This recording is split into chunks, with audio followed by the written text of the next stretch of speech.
O Homem Mais Rico da Babilônia. Autor George Clason. Com mais de 2 milhões de exemplares vendidos no mundo todo, O Homem Mais Rico da Babilônia é um clássico sobre como multiplicar a riqueza e solucionar problemas financeiros. Baseando-se nos segredos de sucesso dos antigos babilônicos, os habitantes da cidade mais rica e próspera de seu tempo, George Clason traz soluções sábias e muito atuais para evitar a falta de dinheiro, não desperdiçar recursos durante tempos de opulência, buscar conhecimento e informação em vez de apenas lucro, assegurar uma renda para o futuro, manter a pontualidade no pagamento de dívidas e, sobretudo, cultivar as próprias aptidões, tornando-se cada vez mais habilidoso e consciente.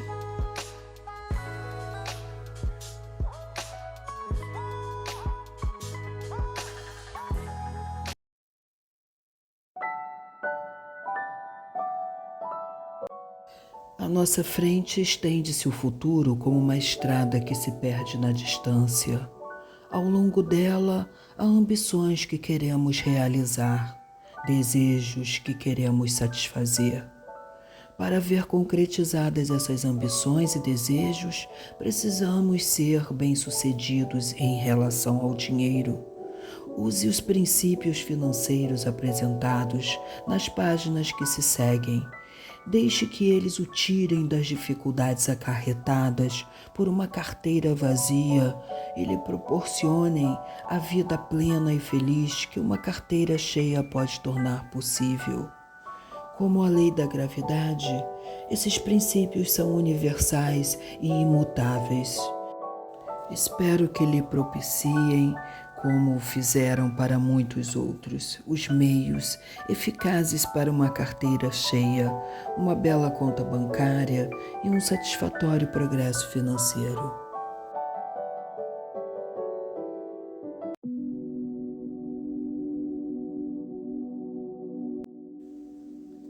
O autor e seu livro. George Samuel Clason nasceu em Louisiana, Missouri, em 7 de novembro de 1874.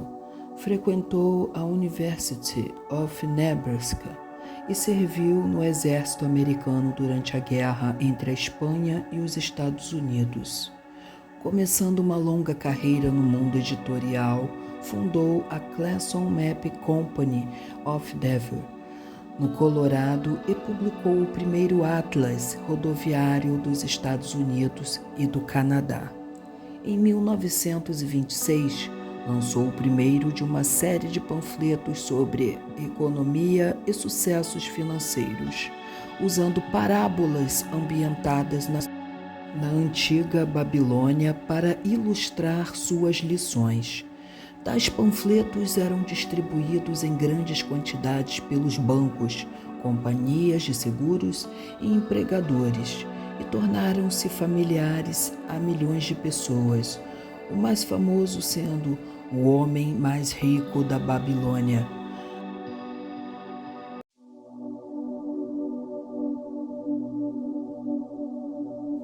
Nossa prosperidade como nação depende de nossa prosperidade financeira como indivíduos. Este livro lida com o sucesso de cada um de nós. Sucesso quer dizer realizações como resultado de nossos próprios esforços e aptidões. Uma preparação adequada é a chave para o sucesso.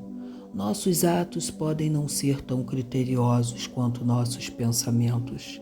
Nosso modo de pensar pode não ser tão judicioso quanto nossa compreensão. Este livro, que apresenta soluções para a falta de dinheiro, tem sido considerado um guia para o entendimento financeiro.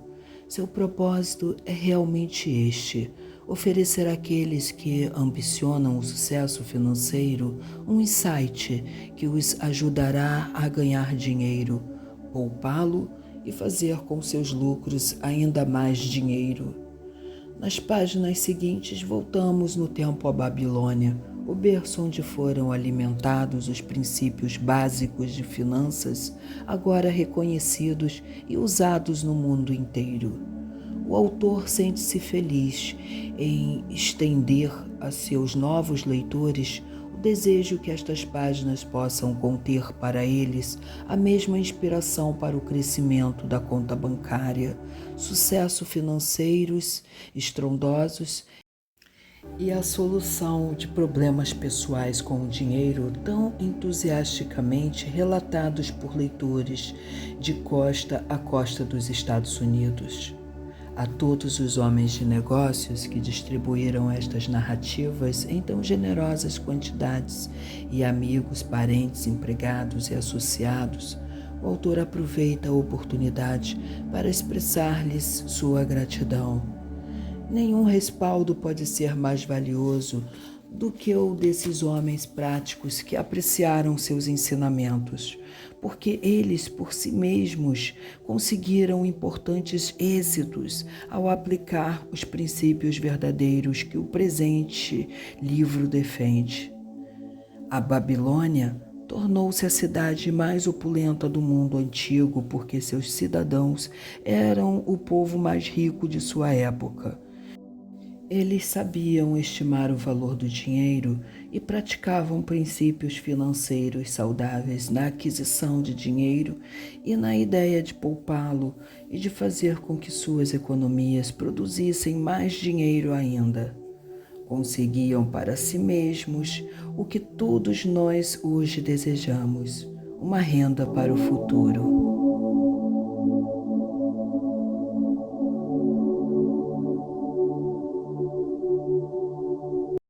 O dinheiro é hoje governado pelas mesmas leis que o controlavam quando, há 6.000 anos, homens prósperos enchiam as ruas da Babilônia.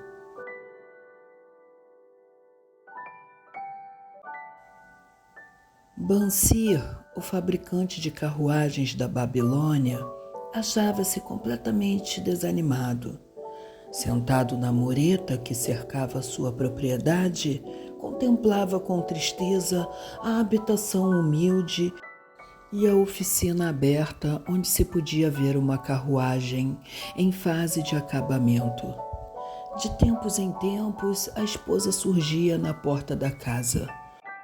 O olhar furtivo que lhe endereçava nesses momentos lembrava-o de que a despensa estava quase vazia e que ele devia estar trabalhando para terminar o serviço encomendado, martelando aqui, cortando ali, lixando e pintando, esticando o couro para forrar os aros das rodas, em suma, preparando o veículo para a entrega, a fim de que pudesse receber o pagamento de seu rico cliente. Não obstante, seu corpo robusto e musculoso permanecia apaticamente sobre a mureta. Seu raciocínio lento ocupava-se com um problema cuja resposta não conseguia encontrar. O sol abrasador, tão comum no vale do Eufrates, castigava-o sem piedade. Gotas de suor formavam-se acima de suas sobrancelhas e pingavam despercebidas para se perderem na mata cerrada de seu peito. Além de sua casa, erguiam-se as altas muralhas em terrapleno que cercavam o palácio do rei. Próximo, espetando o céu azul, ficava a colorida torre do templo de Bel. À sombra de tanta grandeza achava-se sua moradia e tantas outras muito menos limpas e bem cuidadas.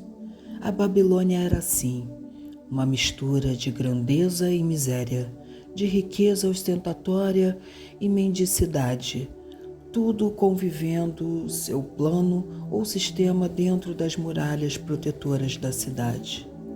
Atrás dele, se apenas tivesse o cuidado de voltar-se e olhar, as barulhentas carruagens do rico passavam aos solavancos e obrigavam a sair do caminho tanto o comerciante de sandálias quanto os mendigos de pé descalços.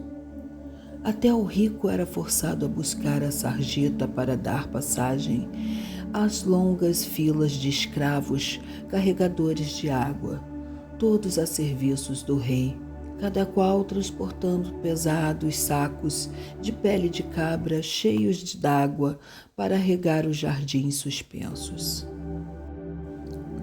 Banzir achava-se muito absorvido por seu próprio problema para ouvir ou prestar atenção ao confuso burburinho da atarefada cidade. Foi uma repentina sucessão de acordes de uma lira familiar que o arrancou do devaneio. Ele virou a cabeça e deu de cara com o rosto delicado e sorridente de seu melhor amigo, Cobb, o músico.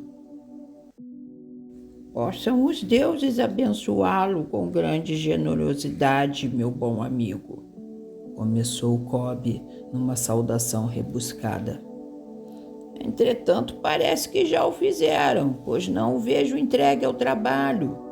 Regozijo-me com você por sua boa sorte, mas ainda gostaria de partilhar isso com você, por favor. Dessa sua bolsa que deve estar abarrotada, pois do contrário você se encontraria na oficina. Me empreste 2 humildes ciclos que devolverei logo após o banquete dos nobres esta noite. Você não chegará a sentir falta deles. Se eu tivesse 2 ciclos, respondeu Banzir melancolicamente, não poderia emprestá-los a ninguém, nem mesmo a você, que é o meu melhor amigo, pois eles constituiriam minha fortuna, toda a minha fortuna. Ninguém empresta o único dinheiro que possui, nem mesmo para o melhor amigo. O quê? Exclamou Cobb, realmente surpreso. Não tem um único ciclo na algibeira e fica postado como uma estátua sobre esta mureta? Por que não terminou a carruagem? Como pode sustentar o seu raro apetite? Isso não é normal em você, meu amigo. Onde está a sua inesgotável energia? Alguma coisa aconteceu? Trouxeram-lhe os deuses algum infortúnio? Deve ser mesmo um tormento dos deuses, disse Banzir, concordando. Tudo começou com um sonho sem sentido, onde me via como um homem de posses. De meu cinturão pendia um belo saco, pesado de tanta moeda. Dali retirava punhados de ciclos que eu lançava com uma liberalidade descuidosa aos mendigos. Havia moedas de prata com que eu comprava presentes para minha esposa e o que bem desejasse para mim mesmo. Havia moedas de ouro que me tranquilizavam quanto ao futuro e me deixavam sem medo de gastar à vontade as moedas de prata. Uma sensação magnífica de contentamento enchia o meu peito. Você não teria reconhecido o seu velho e diligente amigo, como não teria reconhecido minha mulher, com suas faces saudavelmente rosadas e sem rugas. Ela era novamente a mocinha sorridente de nossos primeiros anos de casados. Um sonho agradável, sem dúvida, comentou Cobb. Mas por que deveriam essas sensações tão prazerosas deixá-lo apático e deprimido como agora?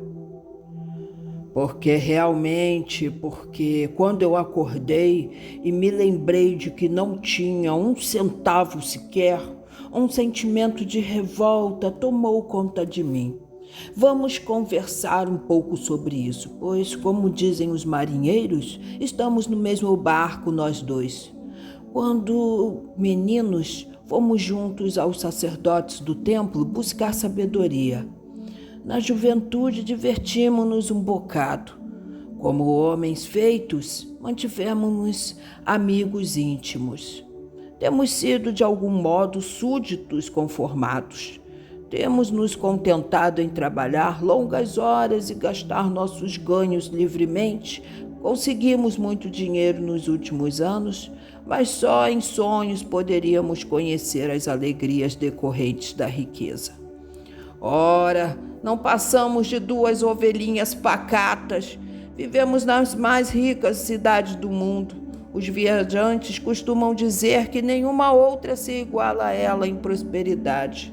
Tanto ostentação de riqueza nas nossas barbas, mas nós mesmos ficamos a ver navios. Depois de praticamente meia existência de trabalho árduo, meu melhor amigo se acha sem um níquel e me procura para dizer: não poderia me emprestar a bagatela de 2 ciclos até o término do banquete dos nobres esta noite? E o que respondo? Digo por acaso: aqui está a minha bolsa, dividirei com você todos os ciclos que aí se encontram. Não, simplesmente admito que minha bolsa está tão vazia quanto a sua. Mas o que há? Por que não podemos obter prata e ouro, mas do que apenas o necessário para o sustento do lar? Pense também em nossos filhos, continuou Banzir. Não estão seguindo o caminho dos pais? Tem cabimento que eles e suas famílias e os filhos e as famílias de seus filhos passem a vida inteira no meio de tantos guardadores de ouro e, apesar disso, exatamente como nós, contente-se com mingau e leite de cabra azedos? Cobb estava perplexo. Em todos esses anos de amizade, nunca ouvi falando desse modo, Banzir. Porque, na verdade, nunca tinha pensado assim.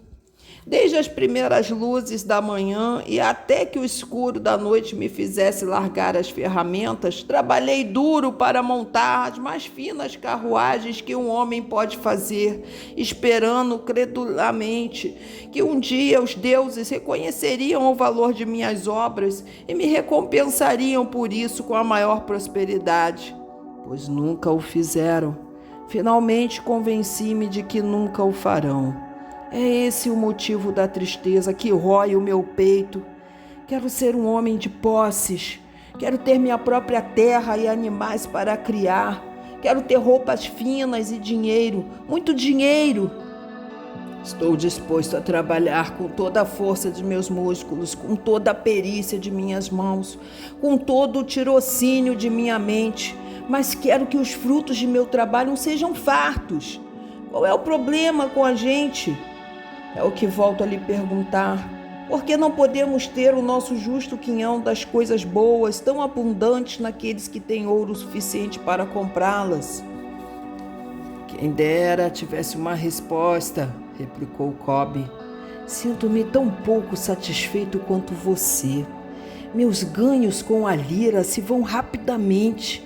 Muitas vezes tenho que inventar para que a família não passe fome.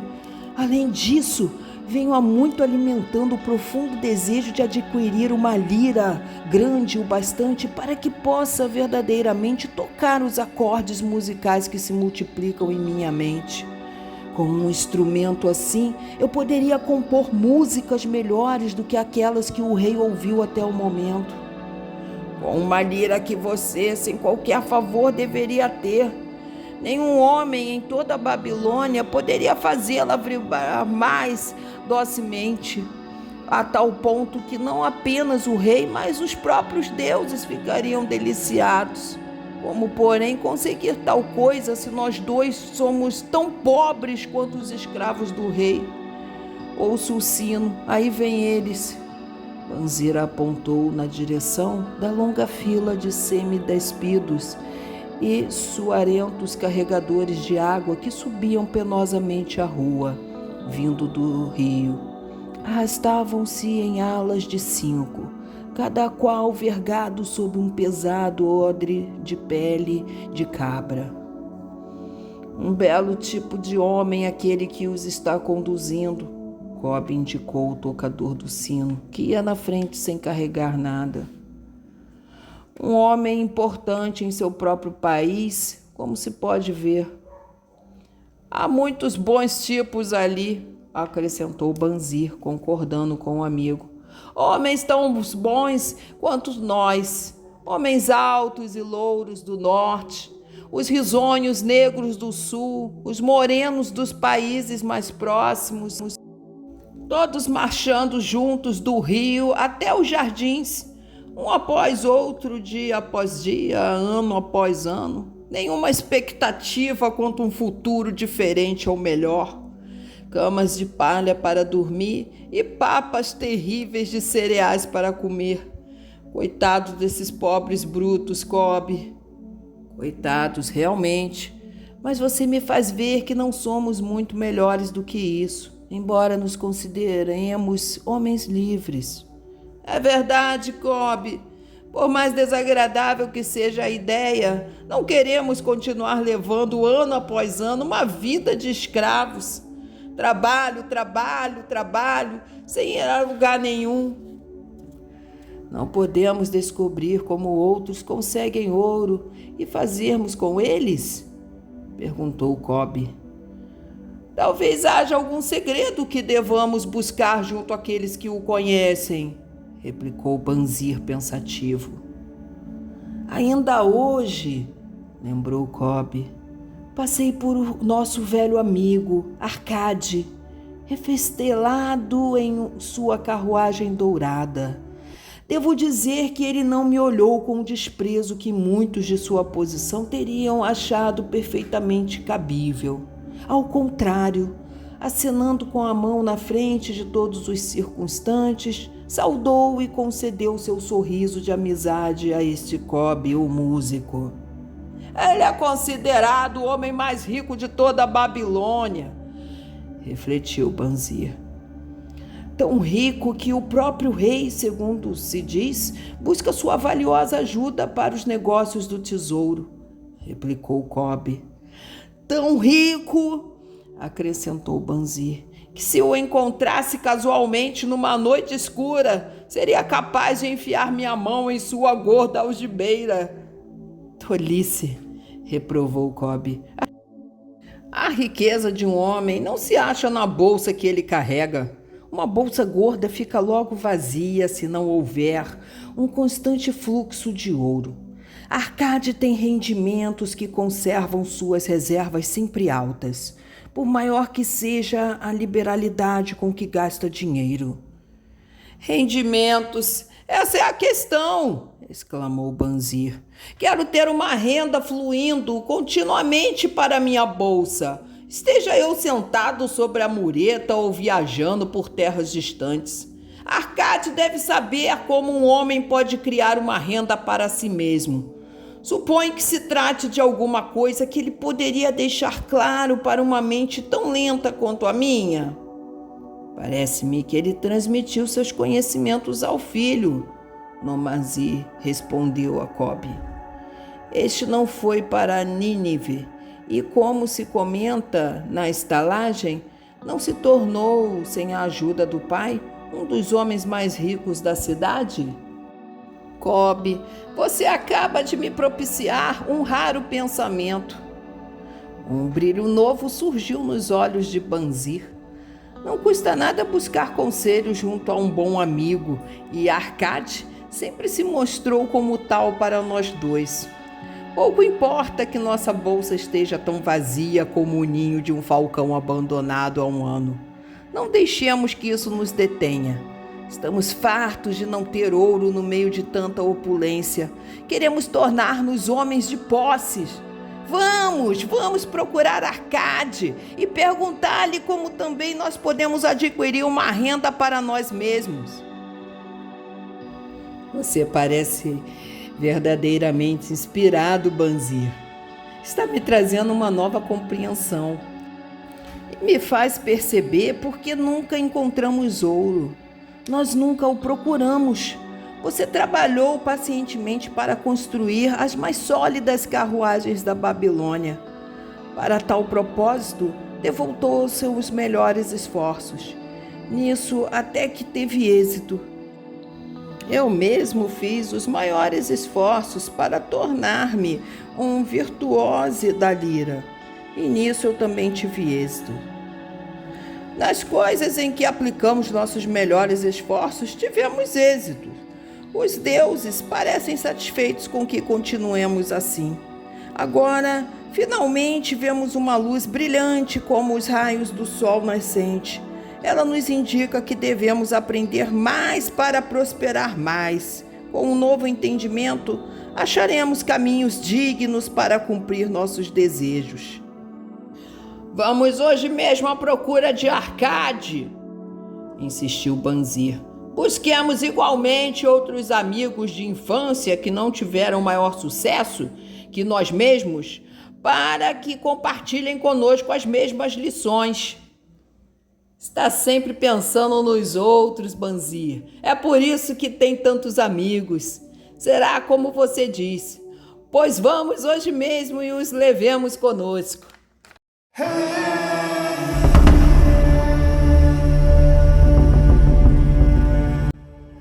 Era uma vez, na antiga Babilônia, um homem muito rico chamado Arcade. Conhecido em toda parte devido a uma imensa riqueza, tornara-se igualmente famoso pela liberalidade. Mostrava-se generoso com os mais necessitados e com a família, sendo um homem pródigo em suas próprias despesas. Entretanto, a cada dia sua riqueza crescia mais rapidamente do que podia gastá-la.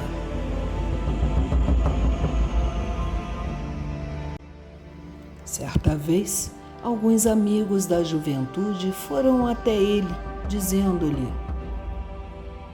Você, Arcade, é mais venturoso do que nós. Você se tornou o homem mais rico de toda a Babilônia, enquanto nós lutamos para sobreviver. Pode usar as mais finas roupas e degustar as mais requintadas iguarias, enquanto nós devemos nos dar por satisfeitos se apenas propiciarmos à família uma indumentária decente ou alimentamos da melhor maneira possível. Contudo, alguma vez fomos iguais. Tivemos o mesmo professor, participamos das mesmas brincadeiras e nem nos estudos, nem nas brincadeiras você se sobressaiu mais do que nós. E nos anos que se seguiram, você foi um cidadão tão honrado quanto nós. Tampouco trabalhou mais duro ou mais assiduamente, pelo menos até onde sabemos.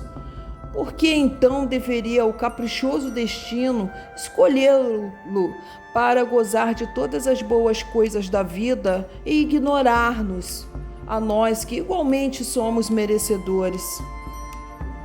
Após o que Arcade protestou, dizendo: Se vocês não adquiriram mais do que uma pobre existência desde os tempos em que éramos jovens, isso se deve a que não conseguiram aprender ou observaram as leis que governam a acumulação de riqueza.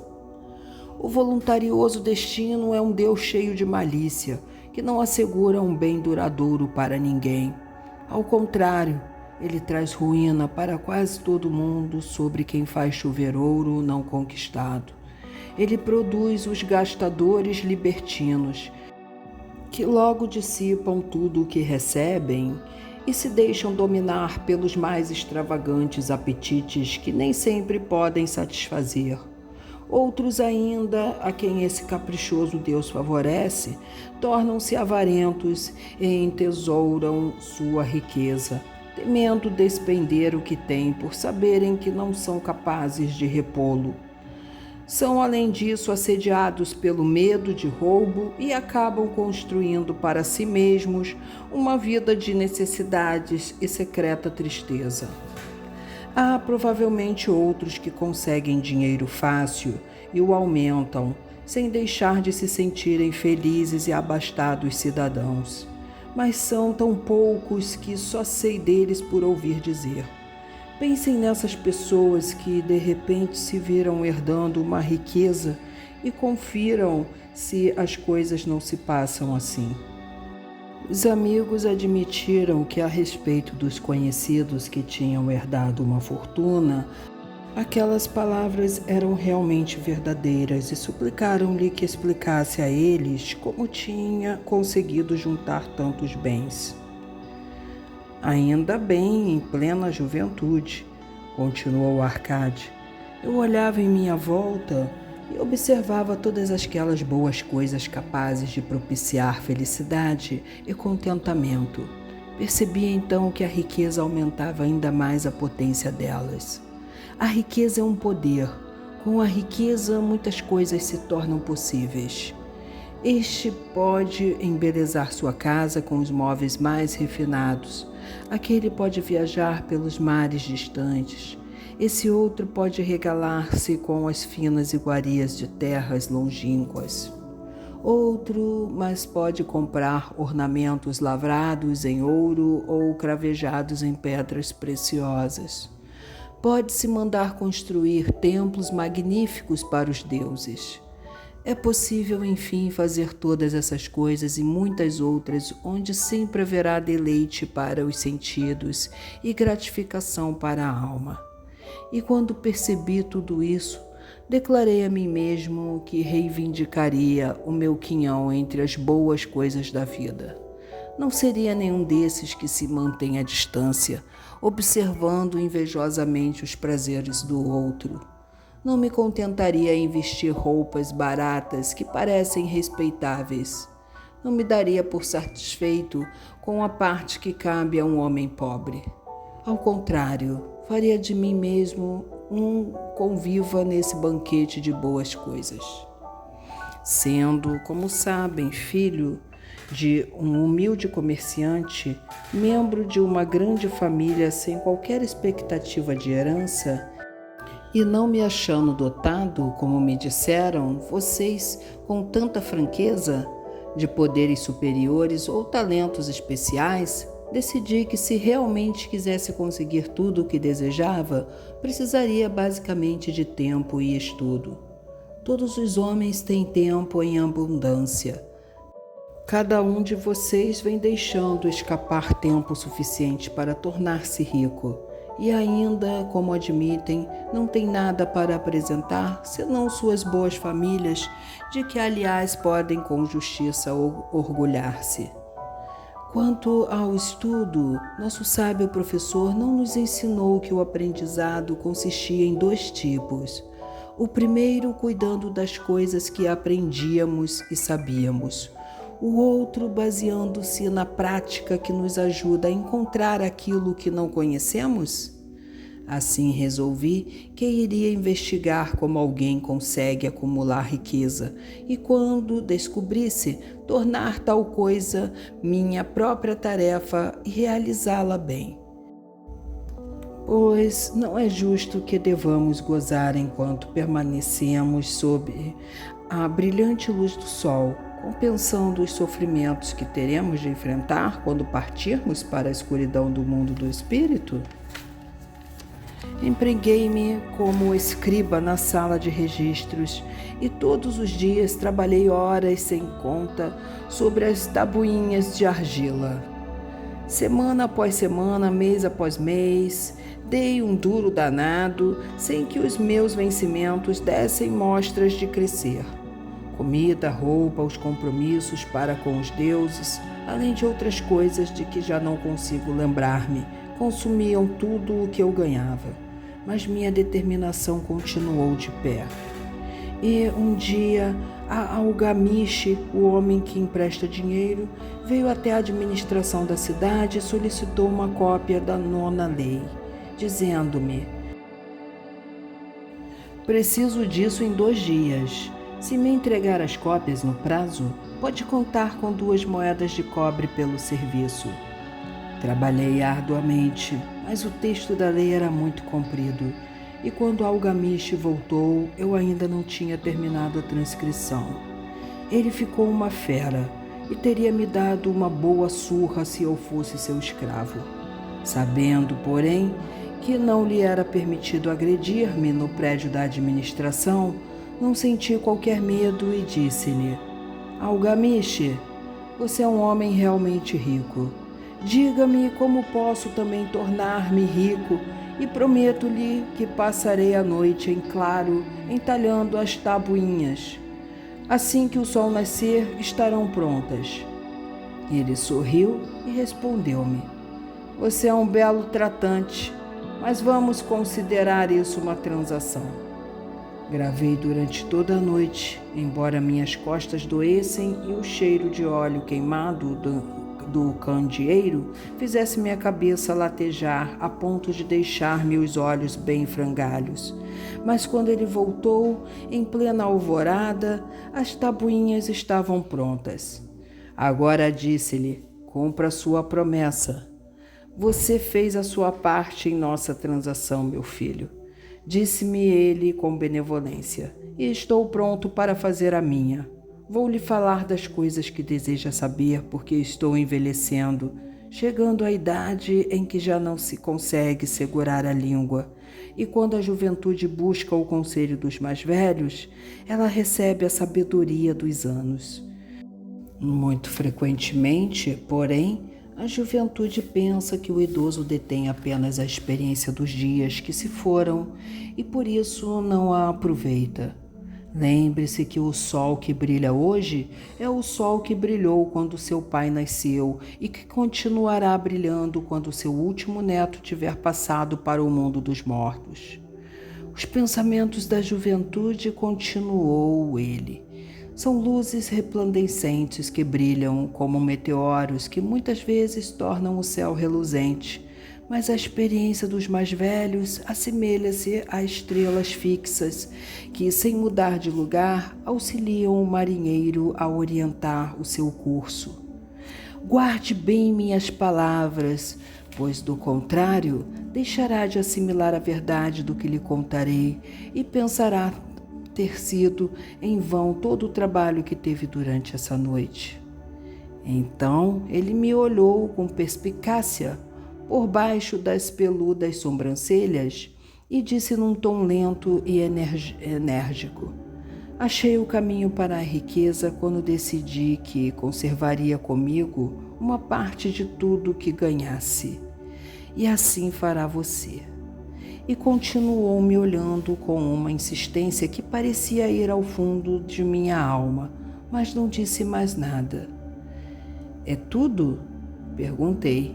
Foi o suficiente para transformar o coração de um pastor de ovelhas no coração de um emprestador de dinheiro, replicou ele. Mas tudo o que ganho não vem mesmo para o meu bolso? Perguntei. Nada mais falso, respondeu ele. Você não paga pelas roupas e pelas sandálias que usa? Não paga pelas coisas que come? Consegue viver na Babilônia sem fazer despesas? O que tem para apresentar do que recebeu no mês passado? E de tudo quanto ganhou no último ano? Louco! Você paga a todo mundo, menos a si mesmo. Idiota! Está trabalhando para os outros. Bem melhor do que isso faz o escravo que trabalha para o seu dono em troca de roupa e comida. Se guardasse para si mesmo 1/10 de tudo o que ganha, quanto teria dentro de 10 anos? Meu conhecimento dos números não me desamparou e respondi: ora, o equivalente a 1 ano de trabalho. Pois está dizendo apenas meia verdade, retorquiu ele.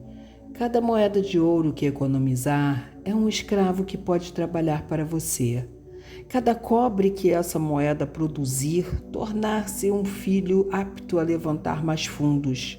Se quiser tornar-se rico, então tudo o que você economizar deve ser utilizado no sentido de proporcionar-lhe toda a abundância por que anseia. Você pensa que o estou ludibriando por sua longa noite de trabalho? Continuou ele. Mas em minhas palavras há uma fortuna, se for suficientemente inteligente para perceber a verdade que acabo de pôr em suas mãos. Uma parte de tudo o que ganha pertence exclusivamente a você. No mínimo 1/10, mesmo nas ocasiões em que tiver recebido pouco dinheiro. Pode ser mais, de acordo com o que produzir. Pague a si mesmo primeiro. Não compre ao fazedor de roupas ou ao fazedor de sandálias, mais do que possa pagar com o restante, devendo ainda separar o bastante para alimentar-se, ajudar o próximo e pôr em dia as obrigações com os deuses. A riqueza, como uma árvore, cresce a partir de uma simples semente. A primeira moeda de cobre que economizar será a semente, a partir da qual sua árvore da riqueza crescerá. Quanto mais cedo plantá-la, mais cedo a árvore crescerá. E quanto mais fielmente alimentar e regar essa árvore com economias constantes, logo chegará o dia em que poderá abrigar-se em pleno contentamento embaixo de sua sombra. Tendo dito isso, pegou suas tabuinhas e foi embora. Pensei muito a respeito do que ele me dissera, e suas palavras me pareceram razoáveis. Assim, decidi fazer a experiência. Sempre que recebia um pagamento, tirava e guardava uma em cada 10 moedas de cobre. E, estranho como possa parecer, não fiquei mais desprovido de fundos do que antes. Percebi pequena diferença quando comecei a me arranjar sem isso. Mas frequentemente me via tentado, à medida que minha reserva crescia, a utilizá-la para adquirir as boas coisas que os mercadores ofereciam, objetos trazidos por camelos e navios da terra dos fenícios. Prudentemente, porém, consegui refrear o impulso. 12 meses se tinham passado quando Algamish voltou a me procurar, dizendo-me: "E então, meu filho, pagou a si mesmo não menos de 1/10 sobre tudo quanto ganhou no ano passado?" Respondi todo orgulhoso: "Sem dúvida, mestre, foi exatamente o que fiz." "Ótimo", comentou, abrindo um largo sorriso para mim. "E o que fez com essa reserva?" "Entreguei a Asmo, o oleiro, que me disse estar viajando pelos mares distantes e que um tiro compraria para mim joias valiosíssimas, só encontradas na Fenícia. Quando voltar, poderemos vendê-las a preço bem mais alto e dividiremos os lucros." "Bem, os loucos precisam mesmo aprender", rosnou ele. "Mas por que confiar nos conhecimentos de um oleiro sobre joias?" "Você procuraria o padeiro para colher informações sobre as estrelas?" "Não, por minha túnica. Iria até um astrólogo se pelo menos tivesse cabeça para pensar." "Suas economias se foram, meu jovem. Você arrancou sua árvore da riqueza pelas raízes. Contudo, plante outra. Tente novamente. E da próxima vez em que precisar de conselhos sobre joias, corra até um ourives. Se quiser conhecer a fundo as ovelhas, procure o pastor que cuida delas. Conselho é uma coisa que se dá de graça, mas deve guardar consigo apenas o que lhe parece valioso. Aquele que aceita conselhos sobre suas economias de pessoas inexperientes em tais matérias, pagará com essas mesmas economias para provar a falsidade da opinião dos outros." Dizendo isso, Algamish partiu. E aconteceu realmente como ele tinha previsto, pois os fenícios são salafrários e venderam a Asamur pedaços de vidro sem valor que pareciam pedras preciosas. Mas, seguindo as palavras de Algamish, voltei a economizar, mesmo porque já tinha formado o hábito e isso não constituía para mim nenhuma dificuldade. Mais uma vez, 12 meses depois, Algamish apareceu na sala dos escribas e dirigiu-se a mim. "Que progressos andou fazendo desde a última vez em que nos vimos?" "Paguei a mim mesmo religiosamente", respondi, e confiei minhas economias a Agar, o fazedor de escudos, para comprar bronze. A cada 4 meses ele me paga uma parte dos lucros. "Ótimo! E o que tem feito com esse dinheiro extra?" "Dei uma festa com mel, vinho e iguarias de primeira e comprei tanto uma túnica escarlate. Qualquer dia desses devo comprar um burrico para os meus deslocamentos." Algamish não disfarçou o riso. "Você está comendo os filhos de suas economias? Como pode esperar que trabalhem para você? Como eles mesmos poderão ter filhos que venham a produzir mais renda para você? Primeiro, reúna um exército de escravos dourados e só então poderá refestelar-se com banquetes ricos sem sentir remorsos. E assim dizendo, partiu novamente. Não voltei a vê-lo durante 2 anos, até que reapareceu, o rosto sulgado pelas ruas, os olhos visivelmente cansados, pois ele se achava então numa idade bastante avançada.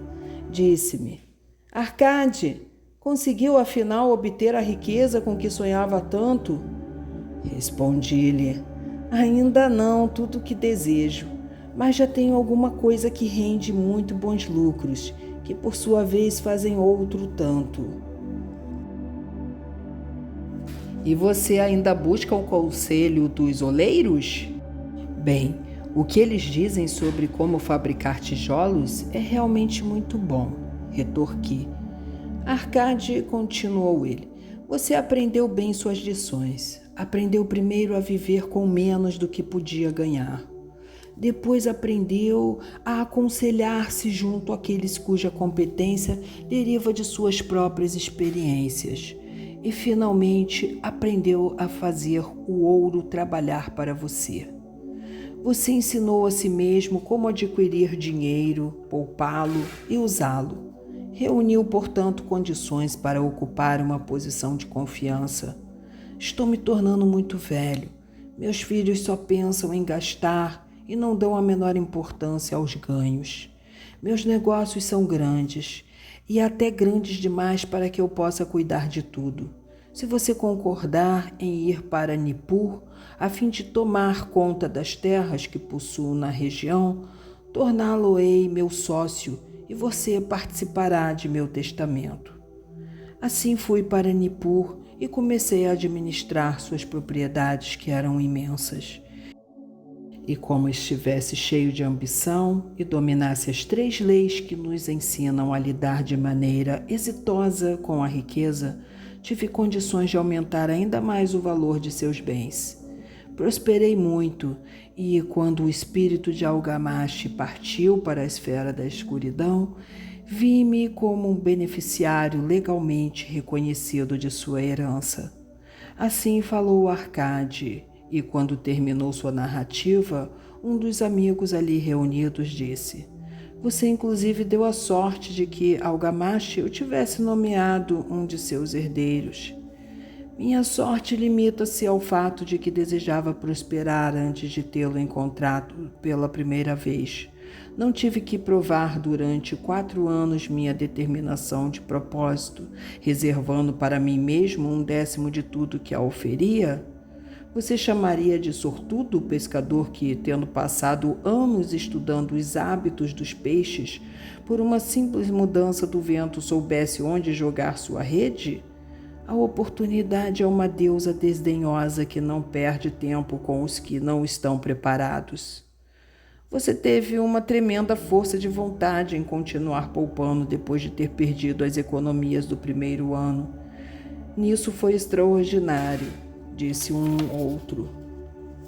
Força de vontade? Retorquiu Arcade. Bobagem.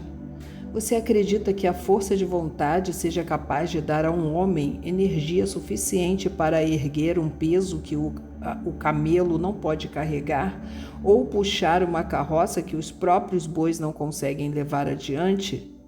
A força de vontade não passa de um propósito inflexível para dar conta de uma tarefa a que você mesmo se obrigou. Se eu determinar para mim mesmo uma tarefa, por mais boba que seja, terei de levá-la a cabo. Como poderia de outro modo ter confiança em mim para fazer coisas importantes? Se me dissesse, durante 100 dias, quando eu cruzar a ponte na cidade, apanharei uma pedra do chão e a jogarei dentro do rio, eu faria. Se no 7º dia passasse por ali sem me lembrar da resolução tomada, não diria: amanhã jogarei 2 pedras em vez de uma. Ao contrário, voltaria e atiraria a pedra ao rio. Tampouco seria capaz de me dizer, lá pelo 20º dia: Arcade, isso não tem utilidade alguma. Que proveito tem para você atirar uma pedra ao rio todos os dias? Arremesse logo um bom número delas e acabe com isso. Não, também não conseguiria pensar desse modo. Quando me decido por uma tarefa, vou até o fim. Consequentemente, tomo muito cuidado para não começar tarefas difíceis e impraticáveis, porque tenho meu conforto íntimo em alta conta. Se o que diz é verdadeiro, aparteou um terceiro interlocutor, e aparece como afirmou razoável, sendo tão simples, se todos os homens o fizessem, não haveria bastante riqueza para todos. A riqueza cresce onde quer que os homens empreguem energia, replicou Arcade. Se um homem rico constrói um novo palácio para si, o ouro despedido vai embora? Não. O oleiro é operário e o arquiteto participam desse ouro. E quem quer que trabalhe na obra participa dele. Mesmo depois de construído, o palácio não vale tudo quanto custou? E o terreno sobre o qual se ergue não passa a valer mais pelo próprio fato de obrigá-lo? E os terrenos circunvizinhos não se tornam igualmente valorizados? A riqueza cresce através de meios mágicos. Ninguém pode estabelecer um limite para isso. Não construíram os fenícios grandes cidades em costas inóspitas com a riqueza proveniente de seus navios mercantes? O que poderia nos aconselhar para que também nós nos tornemos ricos? Perguntou outro amigo. Os anos passaram, não somos mais jovens e não guardamos nada. Aconselho-os a fazer uso da sabedoria de Algamish e dizer a si mesmo: uma parte de tudo o que eu ganhar pertence a mim. Digam isso pela manhã assim que acordarem, à tarde, à noite, em todas as horas do dia. Digam isso a si mesmos, até que as palavras se transformem em letras de fogo gravadas no céu. Impregnem-se com a ideia, ocupem toda a alma com esse pensamento e assimilem tudo o que lhes pareça sábio. Separem não menos de 1/10 e economizem. Façam todas as despesas necessárias, mas poupem primeiro essa pequena cota. Cedo vão experimentar a deliciosa sensação de um tesouro cuja posse cada um de vocês tem legitimidade e condições de reivindicar. Quanto mais ele crescer, mais se verão estimulados, vibrarão com uma nova alegria de viver. Encararão a possibilidade de maiores esforços para ganharem mais, pois não estarão reservando sobre os lucros maiores a mesma percentagem? Aprendam, portanto, a fazer com que seu tesouro trabalhe para vocês. Tornem-se no seu escravo, façam filhos dele e os filhos dos filhos dele trabalharem para vocês. Assegurem uma renda para o futuro.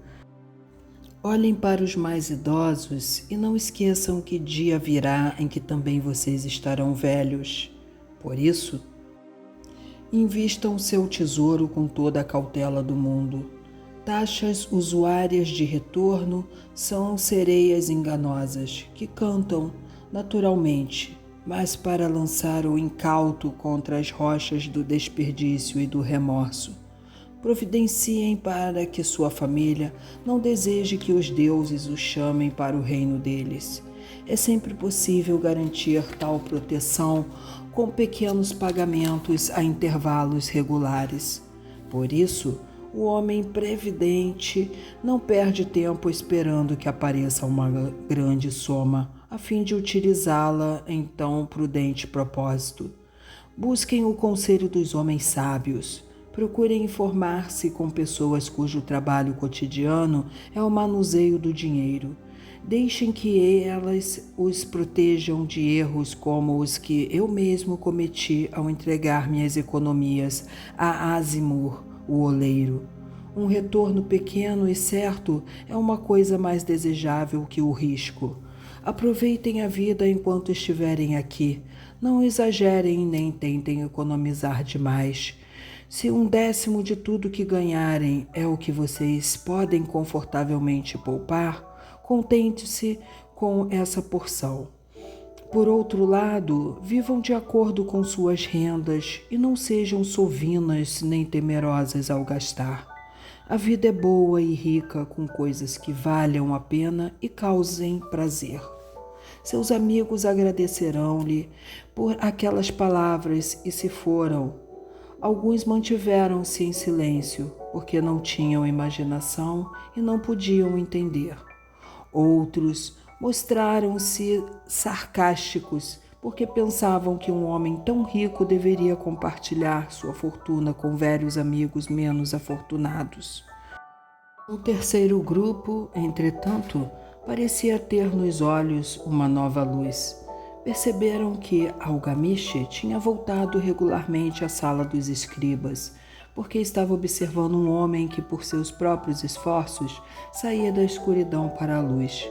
Quando esse homem achou a luz, um lugar esperava por ele. Ninguém podia ocupar esse lugar sem que, pelos próprios esforços, chegasse à compreensão, ou seja, até que estivesse pronto para a oportunidade. Os integrantes desse terceiro grupo foram os únicos que, nos anos que se seguiram, continuaram visitando Arcade, que os recebia cheio de contentamento. Reunia-se com eles e transmitia-lhes de bom grado sua sabedoria, como gostam sempre de fazer os homens de grande experiência, e assistia-os quanto a investirem suas economias naquilo que trouxessem lucros com segurança, evitando que apostassem em negócios que não rendessem dividendos. Um momento decisivo na vida desses homens ocorreu quando compreenderam a verdade que tinha passado de Algamiche para Arcade e de Arcade para eles. Uma parte de todos os seus ganhos pertence exclusivamente a você. As 5 leis do ouro. A primeira: o ouro vem de bom grado e numa quantidade crescente para todo homem que separa não menos de 1/10 de seus ganhos, a fim de criar um fundo para o seu futuro e o de sua própria família. Segunda: o ouro trabalha diligente e satisfatoriamente para o homem prudente que, possuindo-o, encontra para ele um emprego lucrativo, multiplicando-o como os flocos de algodão no campo.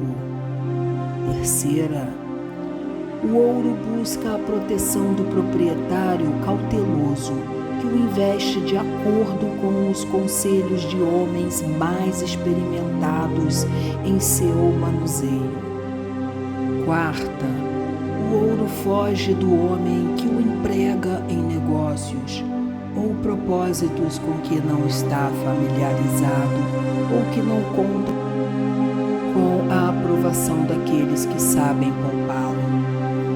Quinta: o ouro escapa ao homem que o força a ganhos impossíveis ou que dá ouvidos aos conselhos enganosos de trapaceiros e fraudadores ou que confia em sua própria inexperiência e desejos românticos na hora de investi-lo.